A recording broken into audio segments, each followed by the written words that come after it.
in it. Tammy Hista, a bunch of it. I'm just looking. I'll put off and do it. Jackie, Lucy, Zilllioux. Ông chỉ được three Akimel, mà chỉ tam chữ. Georgina Charles and Albert Leon Miguel. So we're going to do a quick presentation on basketry.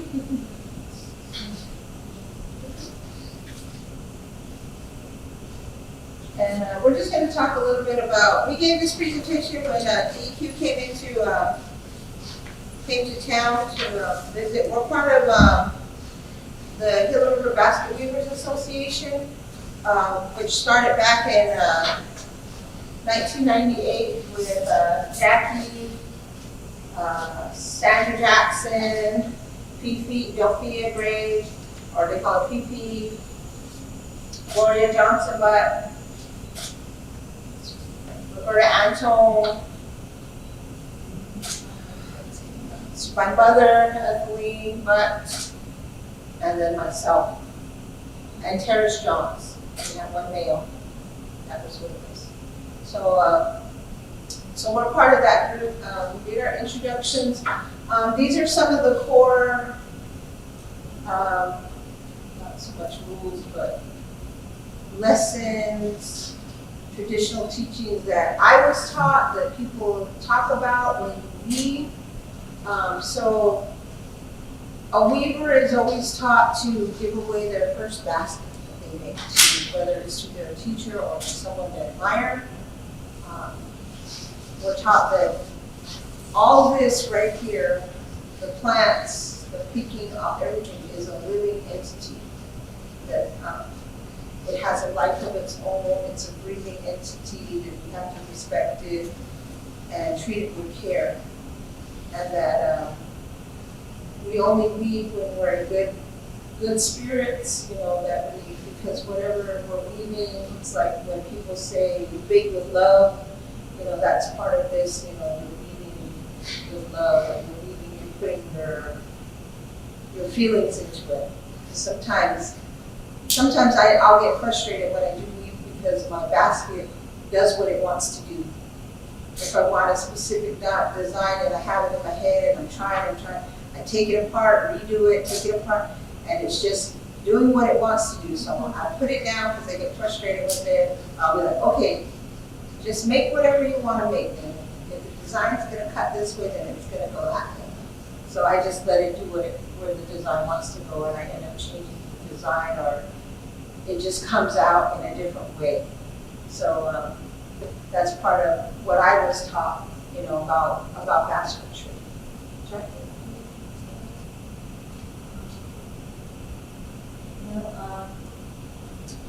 I don't know if you want to finish the show and then I'll go over. Okay. So go ahead. So like I said, we started in 1998. A group of ladies, Corinne, that's what I forgot, Corinne Hart. They were trying to preserve basketry. There was a few weavers left at this time, not too many. So they got together and they started to meet. I remember we started meeting at the service center there in Zacatone, and we started meeting at Sandra's house. We would just get together just to weave, talk about patterns, go picking together, all those types of things is what we did. Anything regarding we did as a group. We participated in community events, we did demonstrations within the community. We were kind of trying to revitalize this whole basket, this weaving, because nobody did it anymore. It was a dying art, and it was a beautiful. It is a beautiful art. It's a beautiful art form. So over the years, and I'm going to get back into it about how like the loss of our water, how that affects all our plant life now, all the climate change and what we've seen over the years. So we go to some of the baskets. These are some types of baskets that are out there right now. Just general words for baskets. You know, we have the bois, which is just any type of basket. Then we have the viejo, the honda, and the chuarco.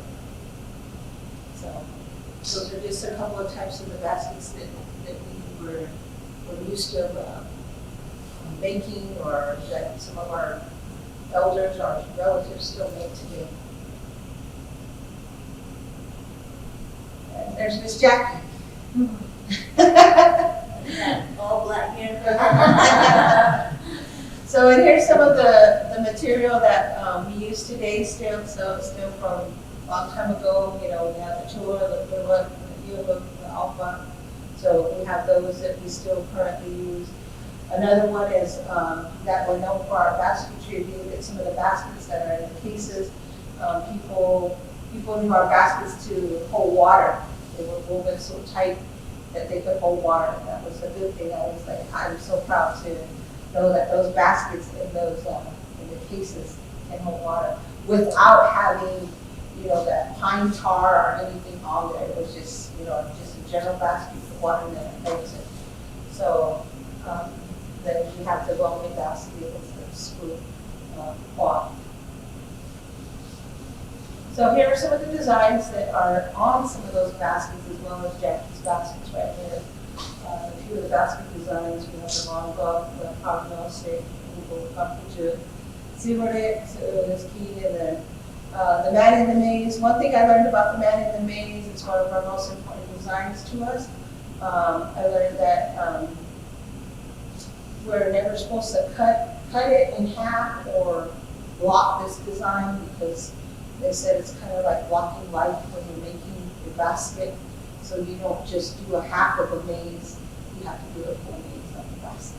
That's what I was told. That's what even. I also do like traditional wear, and I do put basket designs on skirts, and that was another thing that I was told. You know, whether the man in the maze is in a basket or on a skirt, never cut it. You know, never cut the design in half and have anything blocking it. So I was like, okay, I didn't know that, because I had cut a design in half, and I put the man in the maze, and then I put another design at the bottom to make the basket, and I was scolded for that. So I try to make sure that people do know that. So this leads to changes the way we read. So since we're talking about water rights also, you know, our rivers got dammed. We all know that the river dried up, stopped running, trees along the Hill River, the willow out there, the cattail, all that dried up, you know, once the water stopped running. So that was one thing that made us change the way we read and the way we look at plant life. Another one was we used to harvest cattail out by Hill River Farms, as well as the devil's claw out there.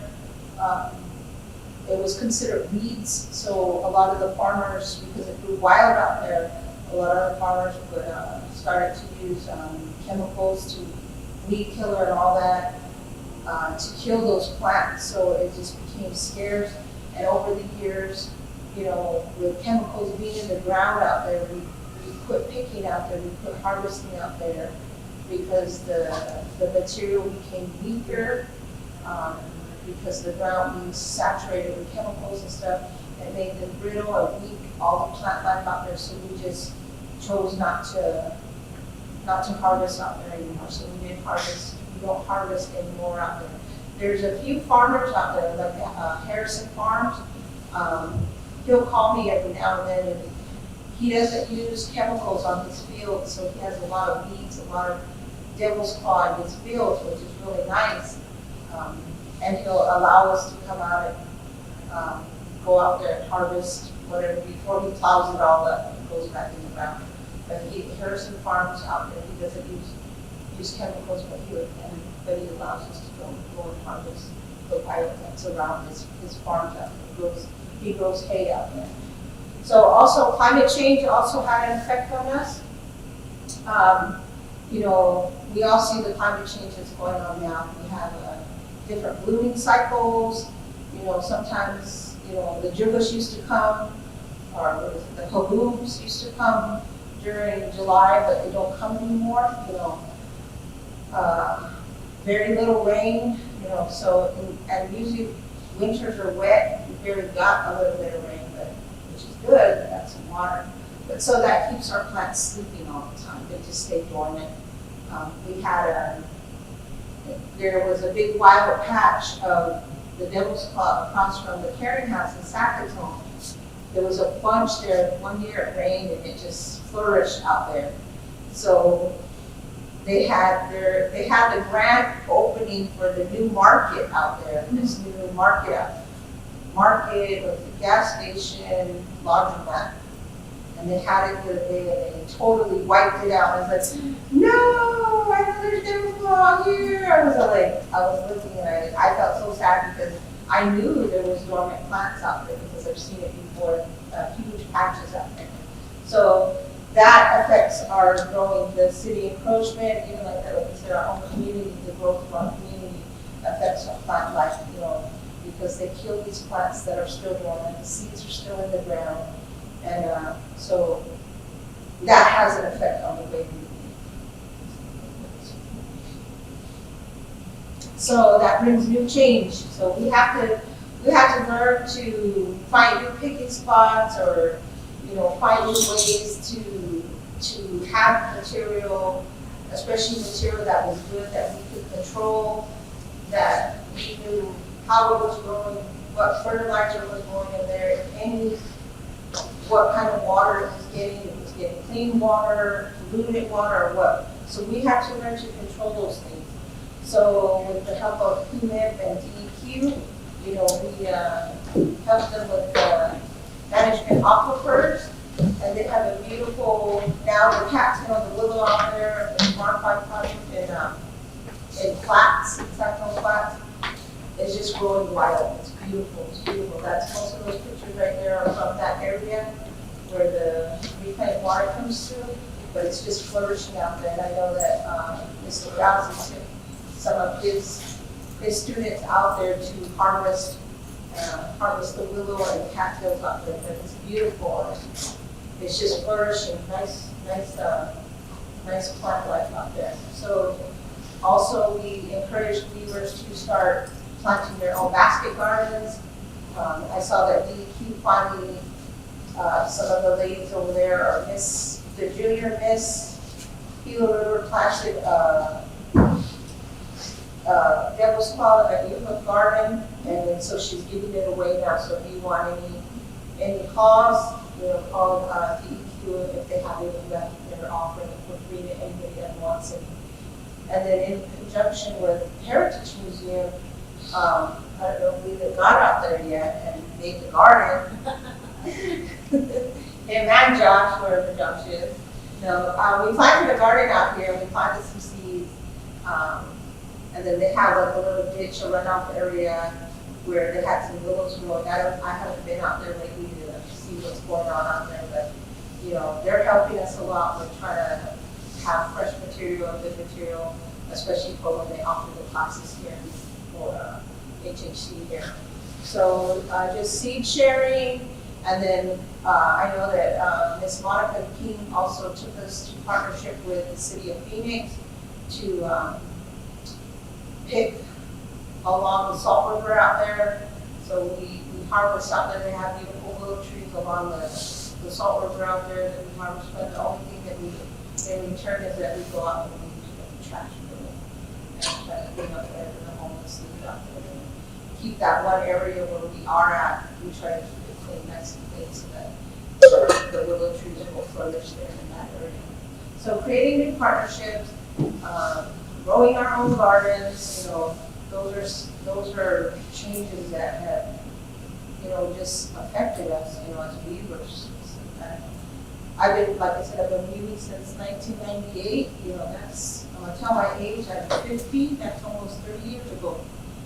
and I've seen the changes within the community, the changes in the plant life, just harvesting on my own and seeing how, just the chemicals affect everything, the water, the loss of the water, just seeing the plants die and, like that, having to start my own seed saving and just sharing seeds with everybody to say, here, plant your own, here, I have some. So, yeah, those are some of the changes and where we need. So here we are today. See Mr. Leland, PP, Josh. That's Josh's work right there. Then we were out there harvesting along the Salt River with the city of Phoenix. That's Brandy when she was little. Right there, that's me demonstrating. So this is some of our work today. Some of the leaders that are out there still leading, that are out there demonstrating and still teaching this beautiful art form that we have, that we're willing to share and teach. So, questions? I'll let Jackie. So we're trying to understand, so the devil's claw is what makes it work in the basket? Okay. And then when you work with it, you have to soak it, or how do you make it like? Pliable? Yeah. Yeah, soaking, a lot of soaking. Oh, okay. A lot of soaking, dehydrating. Yeah. And then when she finishes hers, then we'll talk a little bit about how we process it. So like a basket that big, like how many devil's claws would that be? A lot. That whole thing right there, probably, that whole thing. Yeah. Go ahead, Jackie. For my part, I get a little shy and nervous. I have to write it all out for you. Let me begin with a piece of a creation story as told by Thin Leather. But at first, the whole slope of the world was westward, and though there were peaks rising from the slope, there were no true valleys, and all the water would run away, and there was no water for the people to drink. So Zilllioux, Earth Doctor, sent Newt, Buzzard, to fly around among the mountains and over the earth to cut valleys with his wings, so that water would be caught and distributed, and there might be enough water for the people to drink.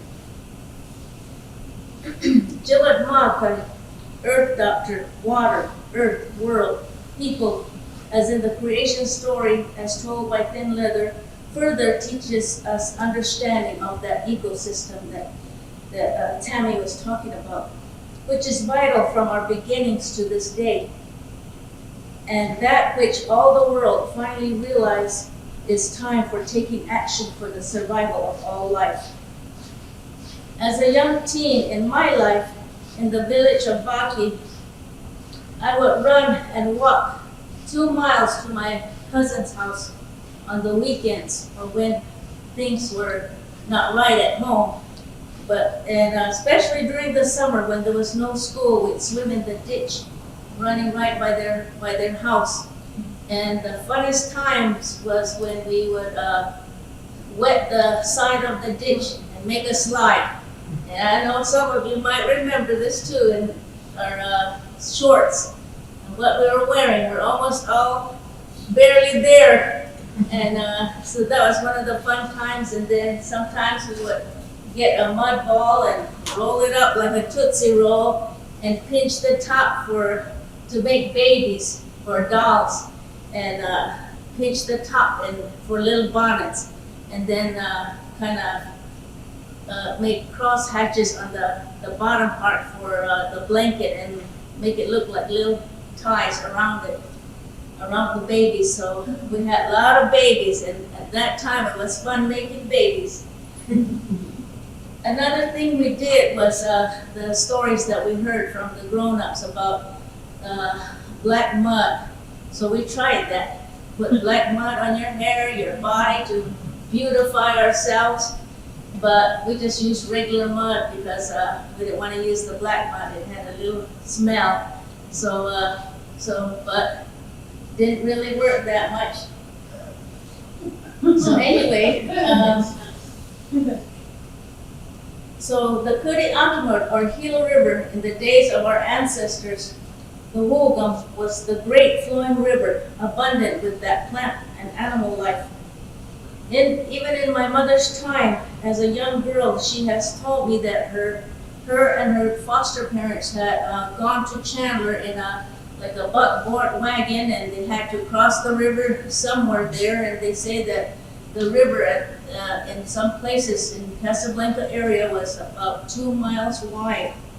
So you can just imagine the flow and the river, the deepness, and there's some, of course, shallow places where they can cross. And I'm sure you've seen pictures where even they said, way back before my mom's time, when they went to town, the O'otham, they had to change into town clothes before they went into town and left their home clothes, put them back on when they went home. Ancestors are well known for the 500 of large irrigation canals which stretch into the Phoenix Valley. Canals 10 feet deep, 30 feet wide, of which were still used for some of the canals in the metro area. So you can imagine all the willow, cattails, and other basket material readily available.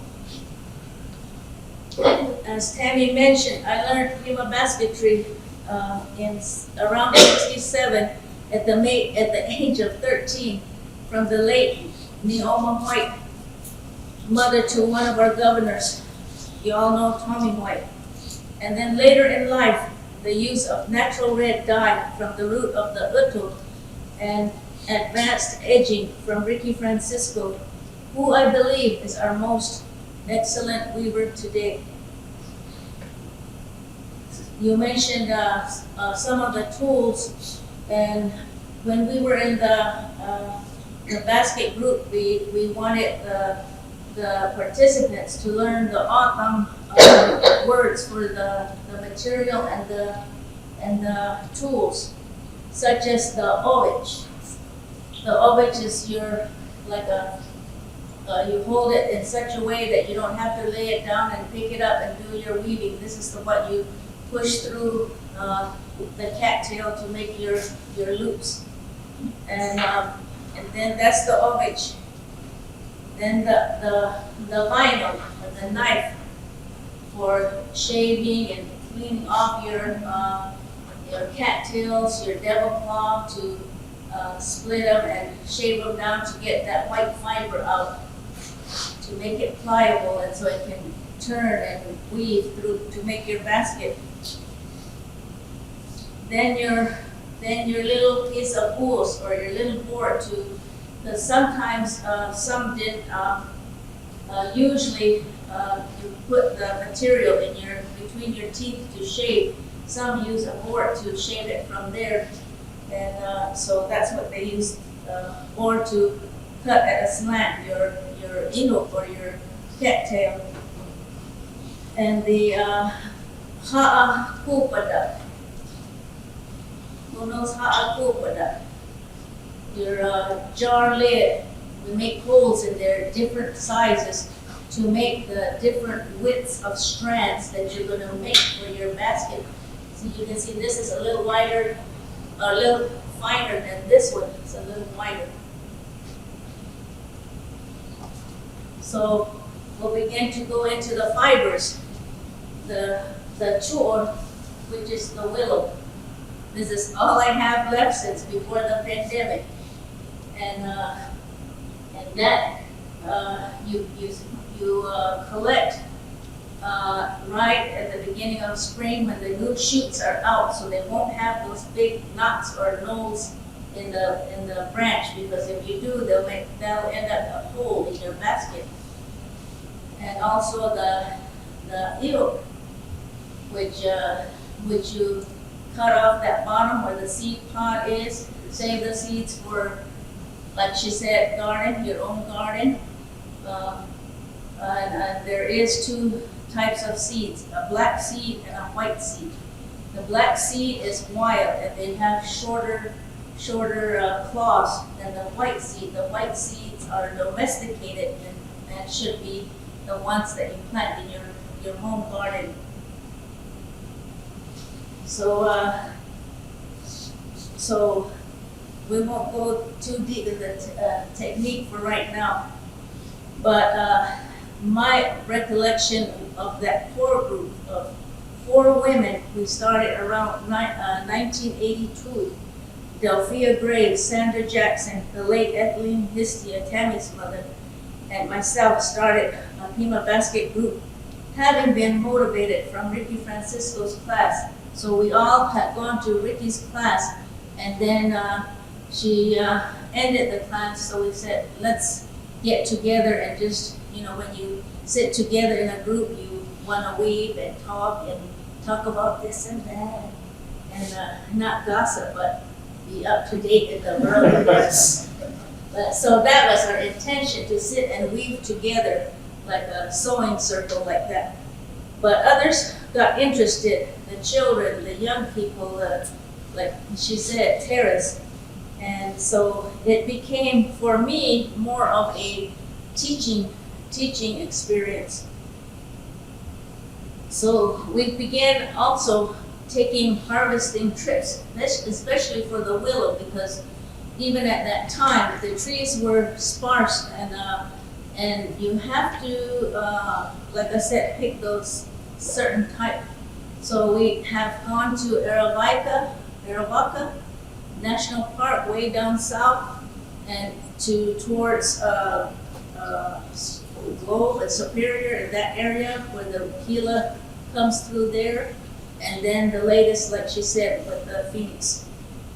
And but as time went on, a new group was happening, which I'm glad to hear about. And our greatest honor as the Weavers group was to escort and walk behind the Grand Marshal of the March to the Parade way back in the early 80s. And so that was for the March to the Grand Marshal was the late Belle, or Isabel Johns. And her baskets, and she are well known for the squash blossom design. And I have seen the 12-petal blossom, squash blossom basket. And when we had the arts and crafts open at that time, they all were up there from 3-petal all the way to 12. So that's how I remember them. She already mentioned about the designs, the fret, the swastika, whirlwind, coyote trap, squash blossom, turtleback, star, shield. And most important is the Zilllioux, the man in the maze. And the reason for not taking shortcuts to cut or whatever is because it relates to our traditional stories, our legend stories, and we'll save that for later to talk about later.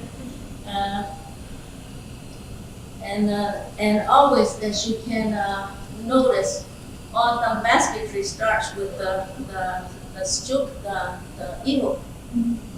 That's because, as you can tell, the fibers are strong. You need a strong base in anything that you make or do yourself. You need a strong base for yourself.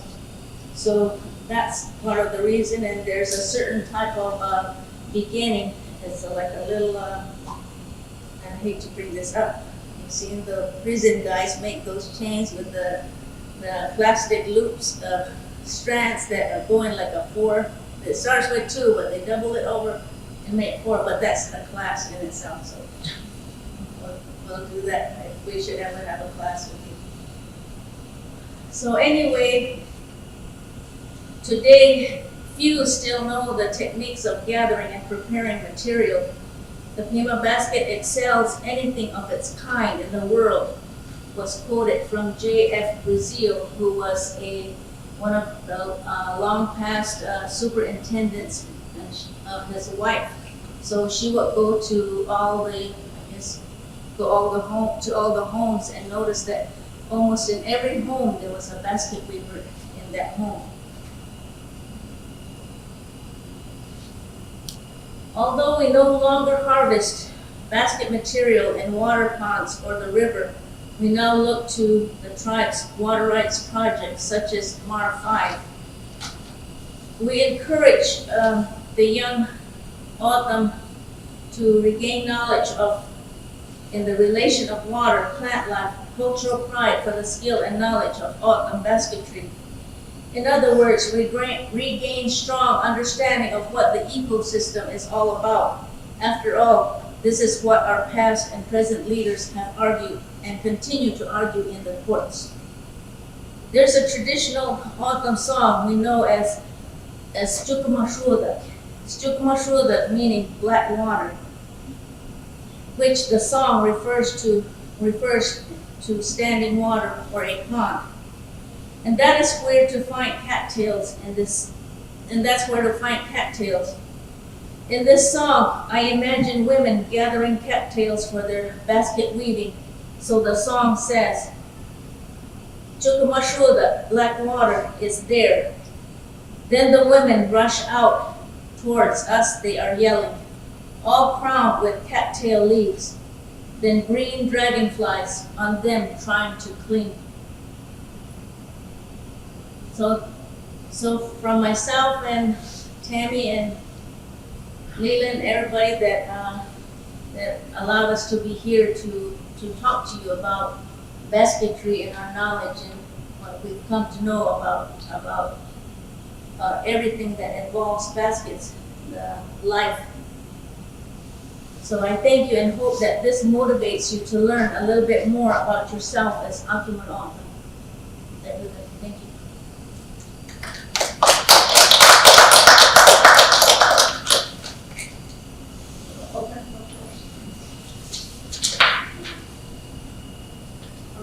So with the design, do you like sketch it out? I know you talked about how it can change and it does change.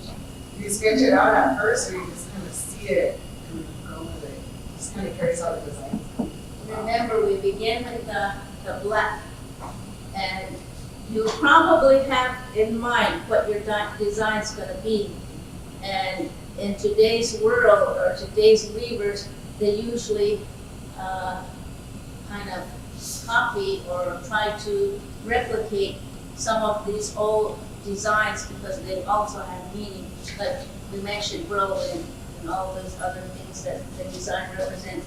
Or they can create new designs and most likely maybe sketch it or just go with the weave, because there's a certain way to tell where you want 4 extensions from the center and where one coil ends and the next coil begins. So that takes a little bit of practice and hands-on to see where those coils begin and end, and you'll know where exactly to put your next black. And again, the black is the eagle, which is the demo club, and the cattail is inside. It's the coil inside, and the cattail, you have to, we call this is one long cattail, and at the end, or the other end, is this part. We sometimes say the horn dog. But you know how they, after time, they get old and start flying all about. That's too late to get them. So you want to get them when they're still green. And then there's a certain process with that. You have to cut it in half. This one's not cut, but you cut it in half so they'll stay straight, because you want your basket to continue to coil straight and not twist and turn. And the eagle is the toughest fiber to work with, but you can get a hang of it. And for me, I like to peel it like a banana. I have the cut off part in my teeth, and then I just use the knife to open it up and then just slowly pull it apart. So you can get 2 for sure, And I think Ricky says she can get 3 or 4, but maybe they're real fine strands because she does real fine work.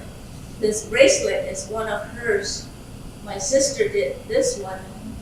These, I wish I could say that I was a part of it, but I can't take that honor. It's past weavers. Maybe some are the ones that have baskets in here too.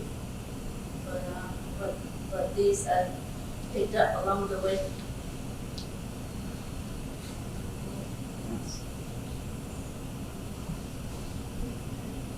It's just kind of a similar question. Is it acceptable to create your own designs and do something modern, or do you want? Of course, because you want to continue this, I guess, basketry tradition as long as you know the material, the fibers, and the technique. You're on your own. You sometime maybe she'll have a picture of other people's work where part of like a board, and then out of it comes the weaving, really modern design. Those are real nice. So it's for you to experiment with. Some people say they'll dream about something. Yeah. Come to them in a dream, or even like that. They're just like I admired the sun today. How about people like that? How about people with sun? Just something they see, But she's right. People look at old designs, old patterns, but whatever comes to you. And even like that, when I first started weaving, I would try to count, and then we work out. Try to make like a basket balance with the design, and counting. It's still not coming. I keep taking it apart, breaking, and I said, okay, don't count it, just go with it. And so like that's what I said, just kind of having a life of its own, and I would just go with it. And I'm like, oh wow, I didn't even thought about this design. I didn't even know it was going to come out like this, So it just ends up being something that I totally didn't want it to be, but it was beautiful in the end, and I just went with it. To me, it looks like, it's hard to explain, but it almost looks like you're looking into the essence of life, because they look like the design looks like it's moving, and something that's like the thumbprint of something that creates life. Does that make any sense? It's all part of what we talked about. Everything is related. The ecosystem, the water, the life, the air, the plants, all, even human beings, we need water, and that's where we get related to these. But like she mentioned, you put your own self in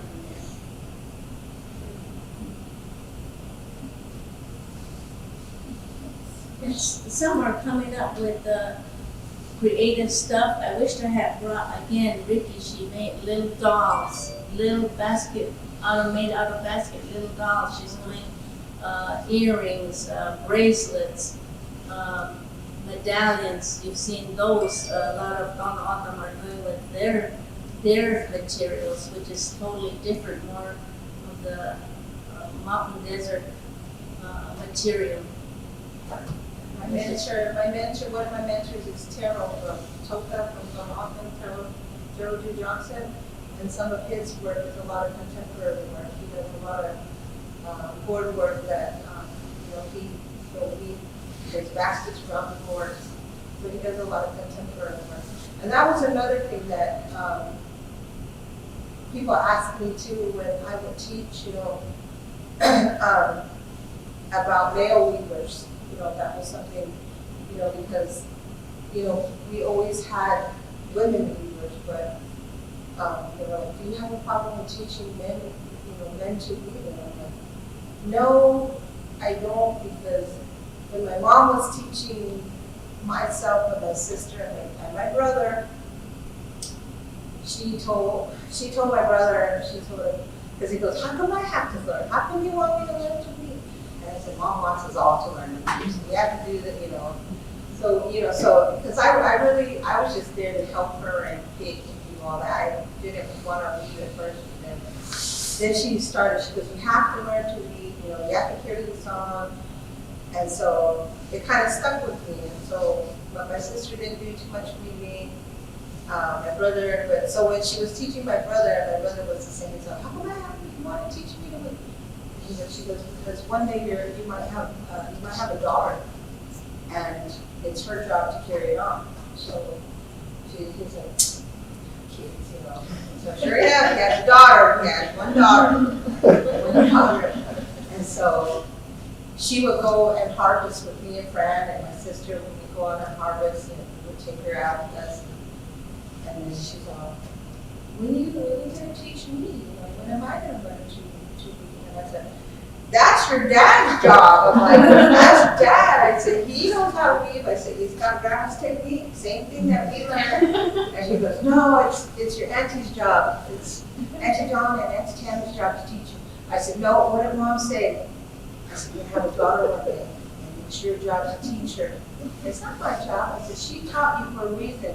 I said, she said, once you teach her, then you can let it go or do whatever you want to do with your skill. But you need to teach her. I said, that's your job to teach her, not mine. So I said, keep pounding your dad, he'll teach you. I said, but we'll go out to pick together. So yeah, because she was questioning, why are we picking this? What are we picking for? What do we do with this? And then and they were just like smaller then, because she's been picking since she was like 2 and 3 years old, just going out and harvesting. And so, but like that was one of the things that I always think about my mom, and saying that to my brother. So when it comes down to it, I'm like, I don't have a problem with teaching a man to read and stuff, even though there's some people that are like, oh no, that's not the man's job. It's the woman's job to read. We're just help you gather, help you cut. Go out there and get in the water, cut your cat finish for you and all that. So I'm like, but yeah, people ask me that about male versus yeah, I don't have a problem with it. But I know there's some leaders that do. I have to say that there is a big issue right now in some of the weavers. In fact, they bring it up before the Council of Elders. And so for me, I would like to see more women. What if there was no more women that knew how to do it? Then what? That's where my thinking is. But I have to mention it. So when you're making a basket, when it's like not straight or it's Oh yeah, you will. Oh yeah. You will. And then you just undo it and start over? if you want to, or if it's your very first one, you keep going. But it's up to you. Even the start, learn to do the start first and go a little ways. Make another start, go a little ways. Then slowly when you have enough to get comfortable with the tools and the material to go back and work on the ones that you started. That's what I would suggest. Yeah, just do little starts all the time. And then you just look at them like, this one's different from this one, you compare. And I like to just do the simple knot when I do mine. I love just doing the knot because it's where you have the curvature to it instead of doing the whatever that. Yeah, I'm like, I would rather just stick with the knot, tie them all together, and I'm all pulling it tight, trying to tighten it up, and then it just already has that curve around it, and I just start getting the curve on it. And that's how you know for sure it's an autumn basket when it has that flat start, that with like a little square. It's like this. So a little square in the center.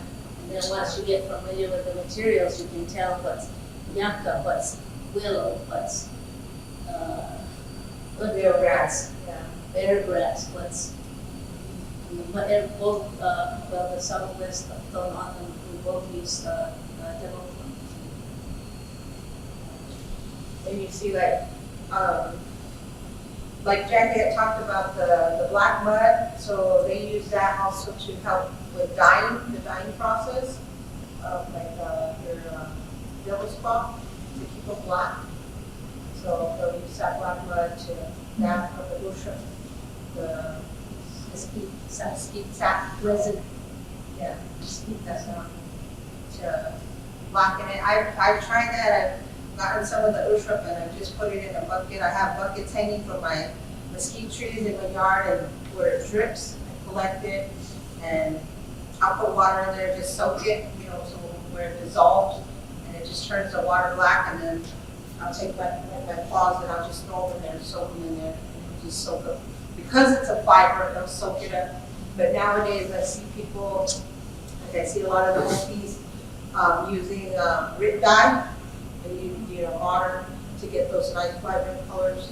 They use the red dye to make those colors. And I've tried it on our fibers, the black red dye for it. And I'm like, then I stick it in my mouth and then I have lunch. So I can do it right here because it's stains, and I'm like, walk around, like I tattooed myself. Yeah, so, but it works. I mean, it works, but it's still, it should be all natural. It should be all natural. But, sometimes we have to do with what we have, to try to keep it as black as possible. Like I said, those colors fade, the black fades out. We use banana root. Some people use the banana root, that red, to make the red in some of the phono baskets. So, but yeah, they're just simple black and tan. And then I know that we use a lot of having to put stuff in our mouth, and they said that it has a natural medicine in there. The willow has a natural medicine, the pastime. And so a lot of the ladies were healthy because they would always be putting that branch in their mouth, and so that medicine would get in their blood system. So a lot of them stay healthy that way. So how long would a basket like that take to be a good one? Depends on how skilled you are, I would say. Anywhere, I would say Depends on how much time you have. a year to 4 years. Yeah, just depends on if you're gonna work on it every day. And this The time. material, how much material you have, because you have to really, a lot of people be like, oh, this is all the willow I'm gonna pick right here. This will make my basket. I'm like, no, you better go back and get some more. I'm like, keep picking, keep cleaning. And they're like, I'm tired of cleaning. Yeah, just like Ricky Francisco, that's her livelihood. That's how she gets along her own livelihood, really. So that's all she does all day long. And she'll take breaks, but that's all she does. Yeah, so it's just processing your material, having enough to work, work on it every day. And I've seen Ricky's work too, beautiful, and just, like that, she's right, she works on it every day, 24/7. I know that one of I want to say Isabel, would save her kerosene and work at night. She did her work by feeling the baskets. She do it by touch, just so she would the lights, to save her kerosene at night. She would work on it at night and do it by touch, all by touch. However much time you want to do Yeah. that. So you can sit out under your guato and be there all day working. It's time consuming, it really is, but sometimes there's times that it's like, I can't put it down, I gotta work on it some more.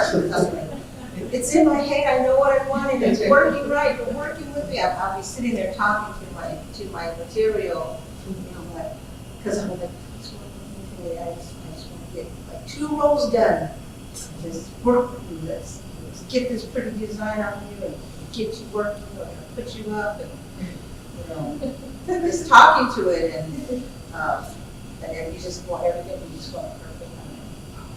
thank you. Thank, I don't want to put you down, but I got from here. And like that. So, yeah, there's times that, you know, like, then it's like first thing in the morning, or I'm dreaming about it. I'm like, actually, it's calling me. And I have to go back. Even the final finish is the edge work and the eagle, the devil claw. The first lessons we learned was just to wrap, lace it. Then you get advanced with Ricky, then you have two intertwining or three in intertwining. So even that's another area of teaching and learning.